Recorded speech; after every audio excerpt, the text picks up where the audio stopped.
Dear aspirants, welcome to the channel.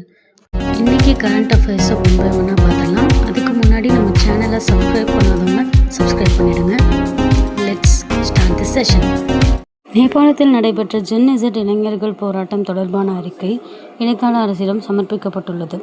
நேபாளத்தின் அண்மையில் நடைபெற்ற நாடாளுமன்ற தேர்தலில் அந்நாட்டின் முன்னாள் பிரதமரும் சிபிஎன் யுஎம்எல் கட்சி தலைவருமான கேபி சர்மா ஒலியை வீழ்த்தி ராஷ்டிரிய சுதந்திர கட்சியின் இளம் தலைவர் பாலேந்திர ஷா பாலன் வரலாற்று சாதனை படைத்துள்ளார். கடந்த ஆண்டு ஜென் இசட் இளைஞர்கள் போராட்டத்தை தொடர்ந்து பதவி விலகிய கேபி சர்மா ஒலியை எதிர்த்து ஜாப்பா 5 தொகுதியில் ராஷ்டிரிய சுதந்திர கட்சியின் பிரதமர் வேட்பாளர் பாலேந்திர ஷா பாலன் போட்டியிட்டார். ராவ் இசைக்கலைஞரான பாலேந்திர ஷா பாலன் காத்மாண்டு நகர மேயராக இளைஞர்களின் நன்மதிப்பை ஏற்கனவே வென்றவர். விரைவில் இவர் பிரதமராக பதவியேற்க உள்ளார். நேபாள அரசின் ஊழல் மற்றும் சமூக ஊடக தடைகளுக்கு எதிராக கடந்த ஆண்டு செப்டம்பரில் இளைஞர்கள் போராட்டத்தில் குதித்தனர். இந்த ஜென் இசட் போராட்டம் நாடு முழுவதும் தீவிரமடைந்து வன்முறை வெடித்தது. அரசு கட்டிடங்கள் மீது தாக்குதல் நடத்தப்பட்டது. அந்த போராட்டத்தின் போது மொத்தம் 76 பேர் உயிரிழந்தனர். இதையடுத்து கேபி சர்மா ஒலி பதவி விலகினார். இடைக்கால பிரதமராக சுசிலா கார்கி நியமிக்கப்பட்டார். இந்த போராட்டம் தொடர்பாக உயர்நிலை குழு விசாரணை நடத்த இடைக்கால அரசு உத்தரவிட்டது. அந்த விசாரணை முடிந்த நிலையில் நேபாள இடைக்கால அரசிடம் அறிக்கையை விசாரணை கமிஷன் நேற்று சமர்ப்பித்துள்ளது. சிங்தர்பார் பகுதியில் அமைந்துள்ள பிரதமர் வீட்டில் இடைக்கால பிரதமர் சுசிலா கார்கியிடம் இந்த அறிக்கை சமர்ப்பிக்கப்பட்டுள்ளதாக தெரிய வந்துள்ளது. இந்த அறிக்கையில் கூறப்பட்டுள்ள பரிந்துரைகளின் அடிப்படையில் அடுத்த கட்ட நடவடிக்கை எடுக்கப்படும் என்று எதிர்பார்க்கப்படுகிறது. அரசு மற்றும் தனியார் துறைகளில் பணிபுரியும் பெண்களின் எண்ணிக்கை நாளுக்கு நாள் கணிசமாக அதிகரித்து வருகிறது. இந்நிலையில் பெண்களுக்கான பிரத்யேக முதலீட்டு தளமாக லக்ஷ்மி மற்றும் EY இந்தியா ஆகியவை இணைந்து பெண்களின் செல்வத்தை மீட்டெடுத்தல் பயன்படுத்தப்படாத பொருளாதாரம், அதாவது அன்லாக்கிங் ஹர் வெல்த் த அன்டாப்டு எக்கானமி என்ற ஒரு ஆய்வறிக்கையை சமீபத்தில் வெளியிட்டது.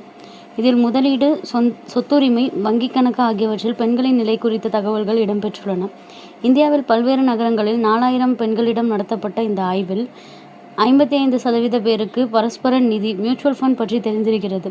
ஆனாலும் 15% பேர் மட்டுமே தற்போது முதலீடு செய்கின்றனர். குறிப்பாக பரஸ்பர நிதி முதலீட்டில் பெண்களின் பங்களிப்பு வெறும் 25% மட்டுமே உள்ளது. மேலும் பெண்கள் பொதுவாக ஆண்களை விட 5 ஆண்டுகள் தாமதமாகவே முதலீடு செய்ய தொடங்குகின்றனர். இவர்களின் முதல் முதலீட்டுத் தொகை ஆண்களின் முதலீட்டில் பாதியாகவே உள்ளது. பங்குசந்தை மற்றும் பரஸ்பர நிதி முதலீட்டாளர்களில் 4 1 மட்டுமே பெண்கள் என்றும், குறித்த கால முதலீட்டு கணக்குகளில் 4 1 பங்கு மட்டுமே பெண்களுடையது என்றும் இந்த அறிக்கை சுட்டிக்காட்டுகிறது. ஆண்கள் சராசரியாக 30 வயதில் முதலீடு செய்ய தொடங்குகின்றனர். ஆனால் பெண்கள் 35 வயதில்தான் தங்களின் முதல் பரஸ்பர நிதி முதலீட்டை மேற்கொள்கின்றன. முதலீட்டுத் தொகையை பொறுத்தவரை ஆண்களின் சராசரி முதலீட்டு 12,000 இருக்கும் போது பெண்களுடையது 6,500 மட்டுமே. பங்கு சந்தையில் முதலில் முதலீடு செய்யும் ஆண்களின் சராசரி வயது 31 பெண்களின் சராசரி வயது 37 உள்ளது. பெண்களின் சராசரி SIP முதலீடு 2,300 ஆண்களின் SIP 3,800 உள்ளது. நிதி அமைப்புகள் பெண்களுக்கு ஏற்றவாறு வடிவமைக்கப்படாதது, பாதுகாப்பு மற்றும் இலக்குகளுடன் கூடிய தெரிவு இல்லாததுமே பெண்கள் சந்தையில் தாமதமாகவும் குறைந்த முதலீட்டுடனும் நுழைகின்றன என்று அந்த அறிக்கை கூறுகிறது. ஒட்டுமொத்த ஆண்களில் 22.3% பேர் பரஸ்பர நிதி அல்லது பங்குகளில் முதலீடு செய்கின்றனர். ஆனால் பெண்களில் 8.5% பேர் மட்டுமே முதலீடு செய்கின்றனர். இந்தியாவின் ஒட்டுமொத்த பங்கு சந்தை முதலீட்டாளர்களில் டிமேட் கணக்கு வைத்திருப்போர் 23% மட்டுமே பெண்கள். இந்த இடைவெளி ஓய்வுகால சேமிப்பிலும் எதிரொலிக்கிறது. இந்தியாவில் ஆண்களை விட பெண்களுக்கு 40% குறைவான ஓய்வு கால செல்வமே உள்ளது. உலகளவில் இந்த இடைவெளி 26% உள்ளது. நிலையான வருமானம் மற்றும் இடைவிடாத முதலீடு போன்ற ஆண்களின் வாழ்க்கை முறைக்கு ஏற்ப நிதி அமைப்புகள் உருவாக்கப்பட்டுள்ளதே இதற்கு முக்கிய காரணம். வங்கி கணக்குகள். பிரதான் மந்திரி ஜன்தான் யோஜனா திட்டத்தின் கீழ் பெண்கள் பெயரிலான வங்கி கணக்கு எண்ணிக்கை 26% இருந்தது 2011.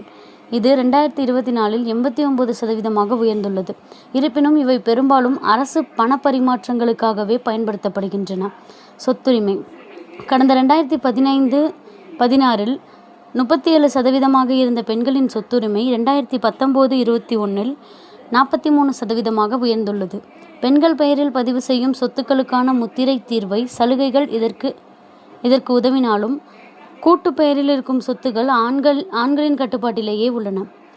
இந்த அறிக்கை இந்தியாவின் முதல் பெண்களுக்கான நிதி செழிப்பு குறியீட்டை அறிமுகப்படுத்தியுள்ளது. இதில் இந்தியா 100க்கு 28.1 மதிப்பெண்களை பெற்றுள்ளது. இது பெண்களுக்கான நிதி அணுகல் அதிகரித்தாலும் நீண்டகால செல்வ உருவாக்கத்தில் இன்னும் பல தடைகள் இருப்பதை உணர்த்துகிறது. இது குறித்து லக்ஷ்மி இணை நிறுவனர் கூறும்போது, பெண்களுக்கு ஏற்ற சூழல், தன்னம்பிக்கை மற்றும் அவர்களின் வாழ்க்கைக்கு ஏற்ற தயாரிப்புகளை வழங்கினால் அவர்கள் சந்தையில் முன்னிலை வகிப்பர்.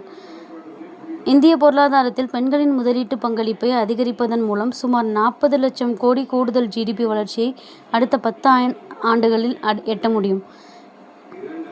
இது வெறும் 40 லட்சம் கோடி ரூபாய் வாய்ப்பு மட்டுமல்ல, பெண்களுக்கான நிதி அமைப்புகளை மறுவடிவமைப்பு செய்ய வேண்டிய தருணம் என்று குறிப்பிட்டுள்ளார். மத்திய கிழக்கு பிராந்தியத்தில் நிலவி வரும் பதற்றம் உச்சத்தை எட்டியுள்ளது. ஈரானின் முக்கிய எண்ணெய் சுத்திகரிப்பு நிலையங்கள் மற்றும் எரிபொருள் சேமிப்பு கிடங்குகளை இலக்காக வைத்து அமெரிக்கா மற்றும் இஸ்ரேலிய விமானப்படைகள் தாக்குதல்களை தொடங்கியுள்ளன. இதைத் தொடர்ந்து வளைகுடா நாடுகள் மீதான தாக்குதலையும் ஈரான் தீவிரப்படுத்தியுள்ளது. அமெரிக்கா, இஸ்ரேல் படைகள் மற்றும் ஈரான் இடையிலான போர் 9வது நாளை எட்டியுள்ளது.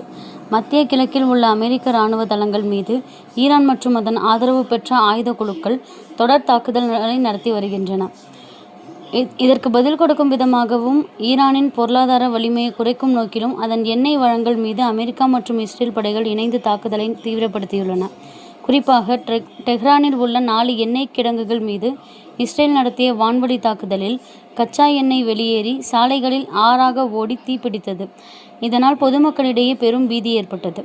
இந்த தாக்குதலில் 4 லாரி ஓட்டுநர்கள் உயிரிழந்தனர். அதேபோல் லெபனான் மீது இஸ்ரேல் நடத்திய தாக்குதலில் 19 பேர் உயிரிழந்தனர். செயற்கைக்கோள் புகைப்படங்களின்படி ஈரானில் பல எண்ணெய் கிடங்குகள் தீப்பற்றி எரிவதால் விண்ணை முட்டும் அளவுக்கு கரும்புகை எழுந்துள்ளது. இதனால் அப்பகுதியே இருளில் மூழ்கியுள்ளதுடன் சுற்றுச்சூழலும் கடுமையாக பாதிக்கப்பட்டுள்ளது. முதல்கட்ட தகவல்களின்படி பாதுகாப்பு பணியில் இருந்த ஈரானிய வீரர்கள் மற்றும் பணியாளர்கள் என 50க்கும் மேற்பட்டோர் இந்த தாக்குதலின் போது உயிரிழந்திருக்கலாம் என அஞ்சப்படுகிறது. இதற்கு பதில் கொடுக்கும் விதமாக குவைத்தில் உள்ள அமெரிக்காவின் விமான தளத்தின் மீது ஈரான் ஏவுகணை தாக்குதல் நடத்தியது. இதில் அமெரிக்க ஹெலிகாப்டர் பழுதுபார்க்கும் மையங்கள் சேதமடைந்துள்ளதாக தகவல் வெளியாகியுள்ளது. வளைகுடா நாடுகள் மீதான தாக்குதலையும் ஈரான் தீவிரப்படுத்தி வருகிறது. இதற்கிடையே ஈரான் நாட்டின் உச்சத் தலைவர் அயத்துல்லா அலி காமேனி உயிரிழந்த விவகாரத்தில் அமெரிக்க அதிபர் டொனால்ட் ட்ரம்புக்கு ஈரான் கடும் எச்சரிக்கை விடுத்துள்ளது. இதுகுறித்து ஈரானின் பாதுகாப்பு தலைவரும் காமேனியின் முதன்மை ஆலோசகருமான அலி லாரி ஜானி கூறும்போது, எங்களது உச்சத்தலைவர் காமேனி மற்றும் 1000க்கும் மேற்பட்ட மக்கள் உயிரிழந்ததை சாதாரண விஷயமாக கடந்து செல்ல முடியாது. எங்கள் உச்சத்தலைவர் சிந்திய இரத்தத்துக்கு பழிவாங்குவோம். இதற்கான விலையை அமெரிக்க அதிபர் ட்ரம்ப் கொடுத்தே தீர வேண்டும். வெனிசுலாவில் நடந்தது போல் ஈரானிலும் நடக்கும் என ட்ரம்ப் தப்பு கணக்கு போட்டுவிட்டார். அமெரிக்காவின் மிரட்டலுக்கு அடிபணிய மாட்டோம் என்று தெரிவித்தார். ஈரானின் இந்த எச்சரிக்கையை அமெரிக்க அதிபர் ட்ரம்ப் முற்றிலுமாக நிராகரித்துள்ளார். ஈரான் மீதான இராணுவ நடவடிக்கை தொடரும் என தெரிவித்துள்ளார். இது தொடர்பாக CBS செய்தி நிறுவனத்துக்கு அவர் அளித்த பேட்டியில், அலி லாரிஜானி என்பவர் யார் என்று எனக்கு தெரியாது. பின்னர் அவர் பேசுவதை ஏன் நான் ஒரு பொருட்டாக மதிக்க வேண்டும்? எங்கள் நாட்டின் பாதுகாப்புக்கும் சர்வதேச அமைதிக்கும் அச்சுறுத்தலாக விளங்கும் எந்த ஒரு சக்தியையும் நாங்கள் சகித்து கொள்ள மாட்டோம். ஈரான் ஏற்கனவே தோற்கடிக்கப்பட்டுவிட்டது. எனவே அந்நாடு நிபந்தனையற்ற சரணாகதி அடைய வேண்டும். அதுவரை அமெரிக்காவின் இராணுவ நடவடிக்கைகள் தொடரும் என்று ட்ரம்ப் தெரிவித்துள்ளார்.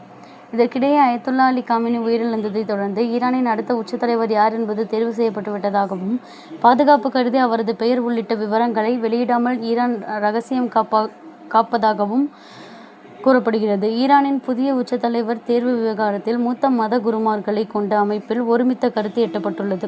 நடைமுறை சிக்கல்களுக்கு தீர்வு கண்ட பிறகு விரைவில் ஈரானின் புதிய உச்சத்தலைவரின் பெயர் அறிவிக்கப்படும் என்று மத குருமார்கள் அமைப்பின் முக்கிய உறுப்பினர் அஹ்மத் அலமோஸ் ஹோடா தெரிவித்துள்ளார். ஈரானின் உச்சத்தலைவராக அடுத்தது யார் வந்தாலும் அவர்களையும் குறிவைத்து தாக்குதல் நடத்துவோம் என இஸ்ரேல் ஏற்கனவே எச்சரிக்கை விடுத்துள்ளது. பட்டியலின உள் ஒதுக்கீடு காரணமாக கர்நாடகாவில் ஆதி திராவிடர்களின் கல்வி வேலைவாய்ப்புகள் பறிக்கப்படும் அபாயம் ஏற்பட்டுள்ளது. கர்நாடக மாநில அரசு பட்டியலில் உள்ள 101 சாதிகளை SC-A, SC-B, SC-C ஆகிய 3 பிரிவுகளாக பிரித்துள்ளது.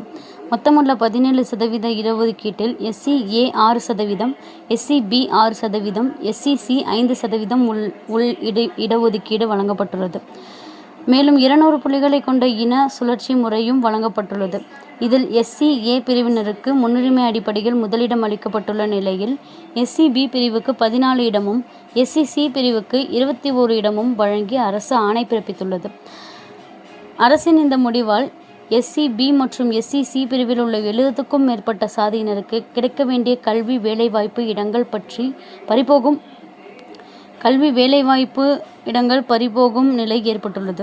SC-B பிரிவில் இடம்பெற்றுள்ள தமிழ் பேசும் ஆதி திராவிடர், பறையர், வள்ளுவர், சாம்பவர் உள்ளிட்ட சாதியினர் பாதிக்கப்படுவதால் அம்மக்கள் கோபமடைந்துள்ளனர். கர்நாடக அரசின் முடிவை கண்டித்து மைசூருவில் பல்கலைக்கழக பாபா சாஹேப் அம்பேத்கர் மாணவ அமைப்பினர் தொடர் போராட்டத்தில் ஈடுபட்டுள்ளனர். ஷிமோகாவில் உள்ள ஆதி திராவிடர் அமைப்பினர் நேற்று போராட்டத்தில் ஈடுபட்டனர். இது குறித்து ஆதி திராவிட மகாஜன சபையின் மூத்த தலைவர் கோ.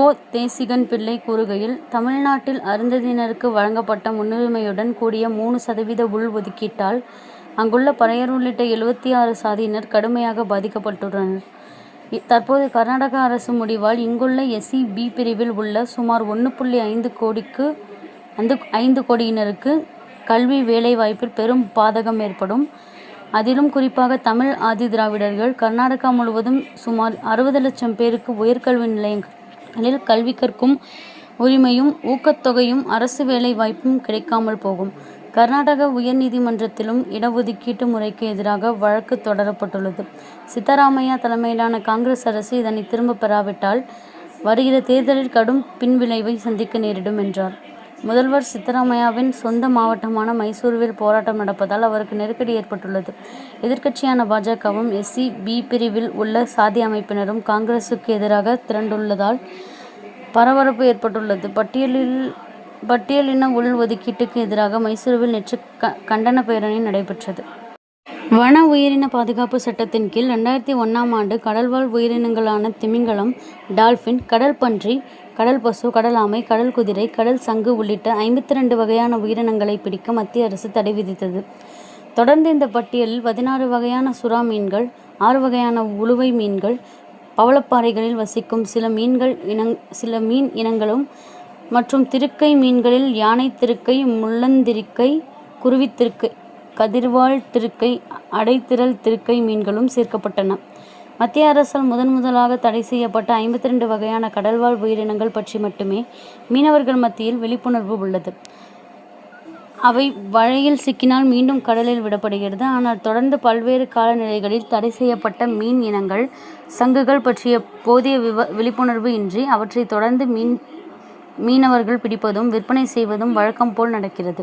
மேலும் சமூக வலைதளங்களில் தடை செய்யப்பட்ட மீன்கள் பற்றிய சமையல் குறிப்புகள் தொடர்ந்து மேம்படுத்தப்பட்டு வெளியிடப்படுகின்றன. தற்போது தமிழக கடலோர பகுதிகளில் திருக்கை மீன் சீசன் தொடங்கியுள்ளது.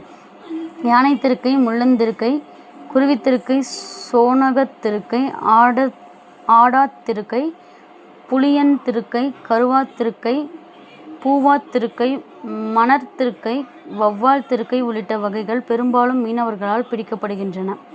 அதில் அழியும் நிலையில் உள்ள யானைக்குருவி திருக்கை மீன்களும் அடக்கம்.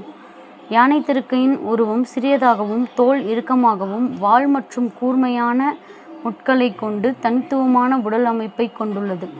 இந்த திருக்கை 10 கிலோவிலிருந்து 100 கிலோ எடை வரையிலும் வளரக்கூடியது. இது குறித்து கடல்வாழ் உயிரின ஆய்வாளர் கூறும்போது, தடை செய்யப்பட்ட கடல்வாழ் உயிரினங்கள் குறித்து முழுமையான விழிப்புணர்வு மீனவர்கள் மத்தியில் இல்லை.